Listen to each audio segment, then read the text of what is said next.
My name is Emily, and I'm 43 years old. My husband, John, who was the same age as me, passed away from a heart attack 2 years ago. His death was very sad. We didn't have any children together, which was a source of pain for us. Sometimes I felt guilty because John loved children but couldn't have any with me. When I talked about feeling inadequate, he assured me that we could still be happy, just the two of us, having fun together. After that, we focused on strengthening our relationship and enjoying happy times together. But then things changed unexpectedly. Just when life seemed better, I lost my beloved husband and was left feeling lonely. Now, I live alone in the same house as John's mother, with whom I often had disagreements. We share a two-family home, and the fact that we have separate living spaces is the only good thing about our living situation. However, she started to visit frequently, possibly because she missed her deceased son. I was concerned about my mother-in-law, who was domineering and often made sly remarks, suggesting she was against me being with her son from the start. "What do you mean by that?" I asked her one day. "It's because he married a woman like you that John died. You should pay for it," she replied, her words sharp and hurtful. I was taken aback. "You've told me this multiple times, but are you suggesting that I am to blame? He probably got sick because you couldn't manage his diet. I bet your seasoning was too rich. The fact that he gained weight after marriage proves it," she continued. "It's true that John gained weight after our marriage, but he always said the food was delicious and ate it with joy every day," I defended. John had a kind soul. He would accept food even if it wasn't good without complaining. "If you had been more attentive to his health, this wouldn't have happened," she accused. These hurtful words from my mother-in-law before John's funeral 2 years ago were a huge shock. She made it seem like John's illness and passing were my fault. Her constant accusations took a toll on me mentally, making it a very difficult time. I tried to empathize with my mother-in-law. Losing her beloved son must have been incredibly painful, and I could understand her inability to control her emotions. Her attacks on me escalated day by day, and I never expected it to reach this level. "Because of you, my precious son is no longer here.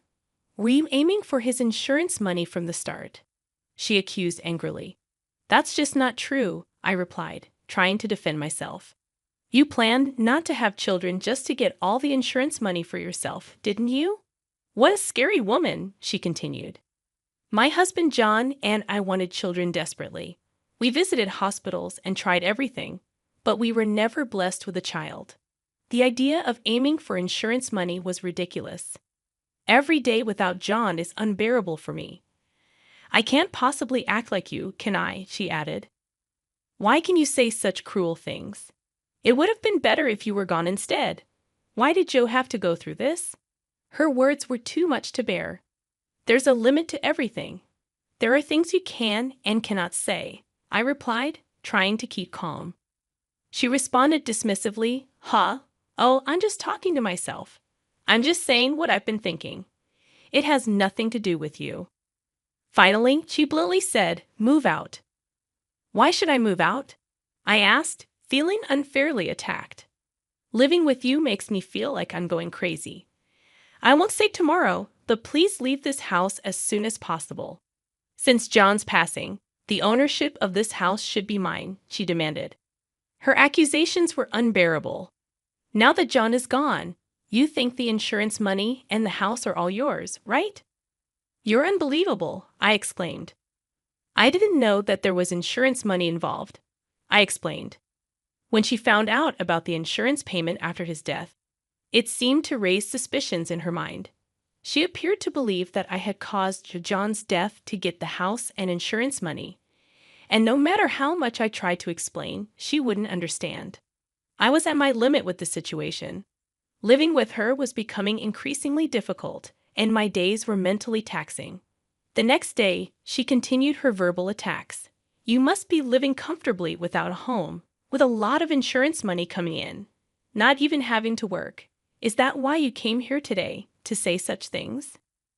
"No, it's not like that," I replied, feeling frustrated. I couldn't stand her constant hurtful remarks. I understood that she was grieving over John, but her accusations were tearing me apart. It's not fair to take it out on me. I miss him terribly too and feel lonely, I explained, trying to reason with her. Really, don't make me laugh. With a house and money, isn't everything just perfect for you? Playing the good wife act, are you? She retorted sharply. I don't want to hear such things. We struggled with not being blessed with children, but I loved John and always helped us share many happy moments together.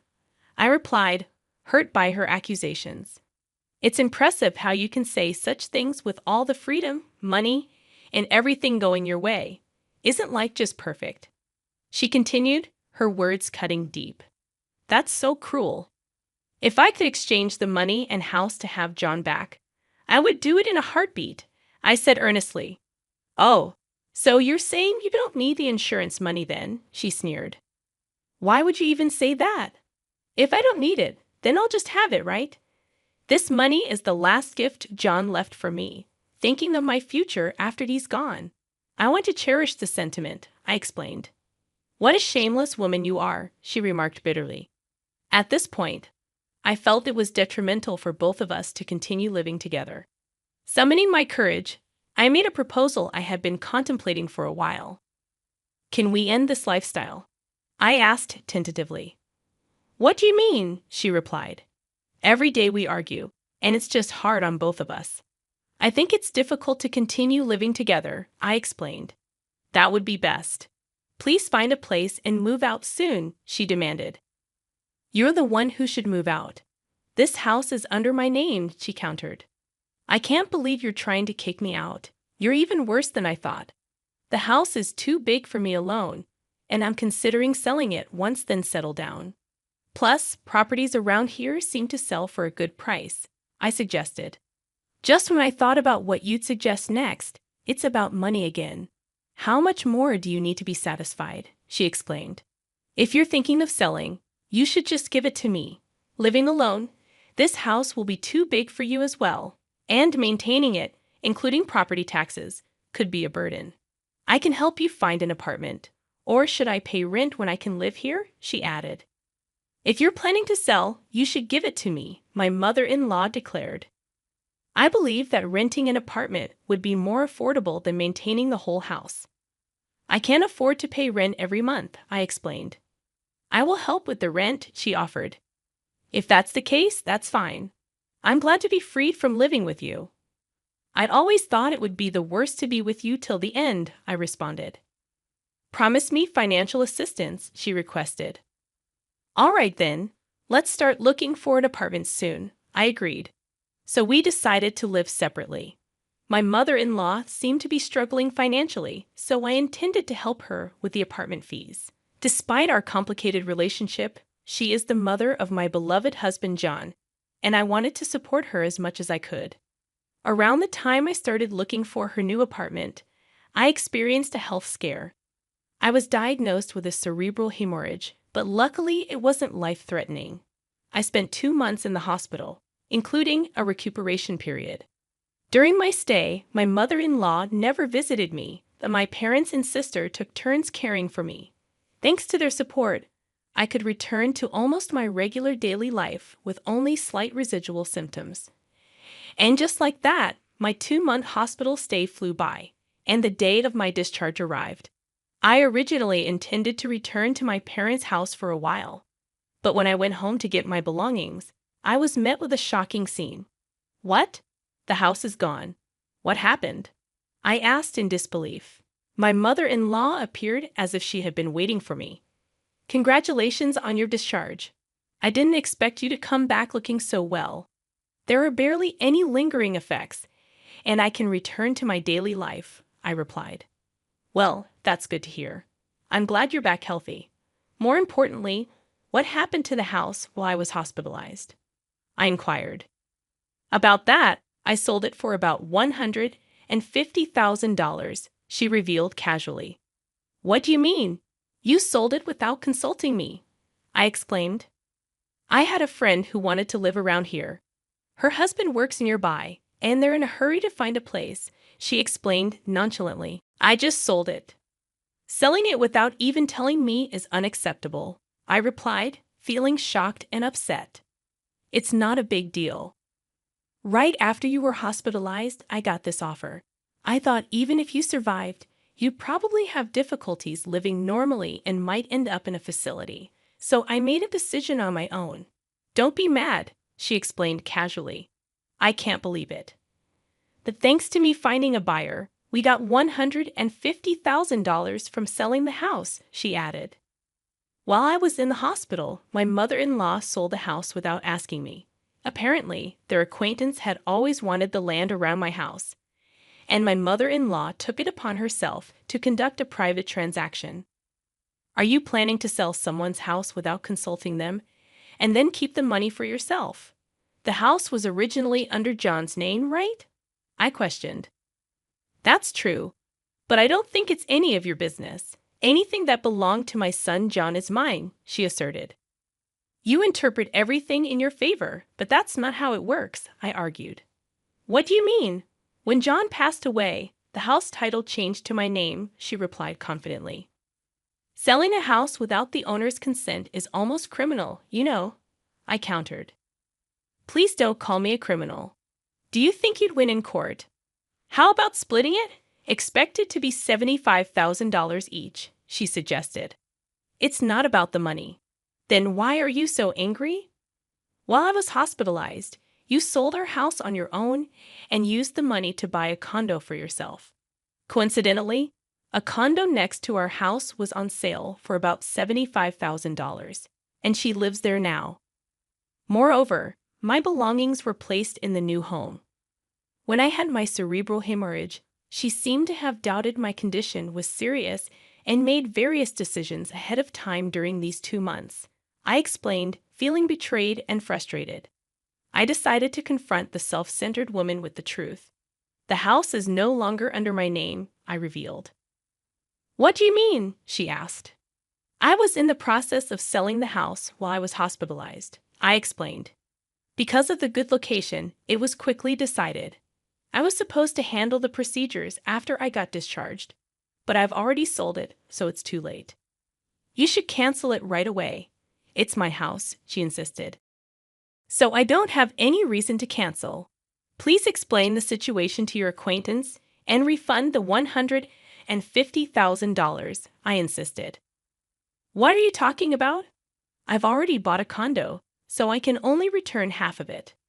Then you'll have to sell the apartment you're living in now to refund the money, won't you? My clients also seem to be planning on demolishing the house, so it's convenient. I'd also have to move forward with the procedures, so please refund the money soon, she replied, dismissing my concerns. Wait a minute, we're not done talking yet. I'm thinking of returning to my parents' home, so I'd appreciate it if you could send my belongings there, I requested. Wait, I think today will be the last time I see you.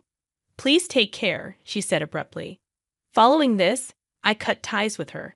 Later, I heard she apologized to her acquaintance to whom she had sold the house without permission and repaid them the cost, including demolition and inconvenience fees, amounting to about $170,000.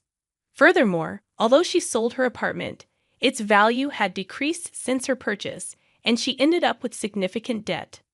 On the other hand, due to her actions, I saved on demolition costs and made a considerable profit from selling my house. A new house was built on the land where we had lived.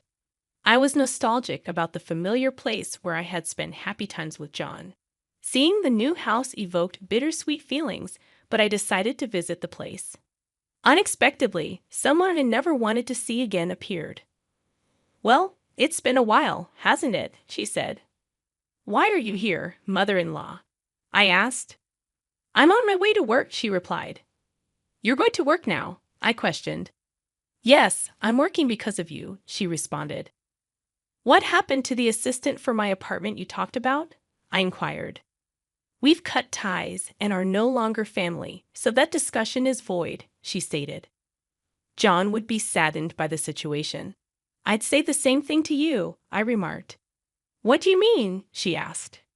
John always prioritized me and treated me with such kindness. He was always considerate, wasn't he? I continued. What are you trying to say? she questioned. You used to blame me almost every day, saying that John's death was my fault. I explained. Yes, because it's the truth. If Joe hadn't met you, he would still be alive today, she argued. Are you still going to say that? Will that change how you feel? I countered.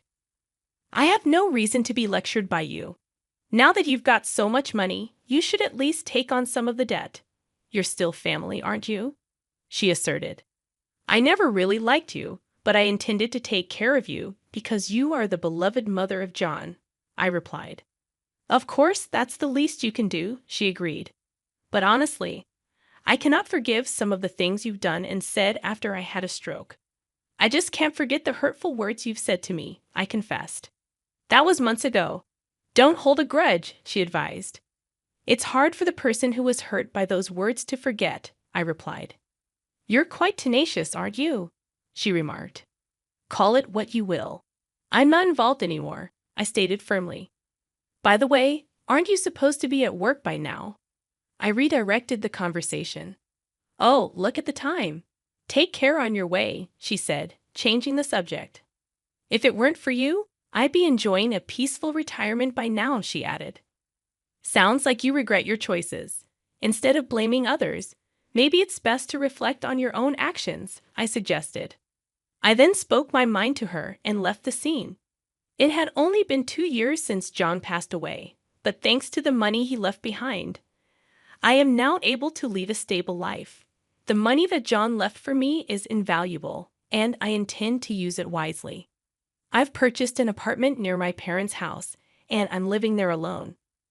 I miss having John by my side, but I find comfort in believing he's watching over me from heaven. I want to live a long, healthy life, cherishing the memories I shared with John and living for the both of us.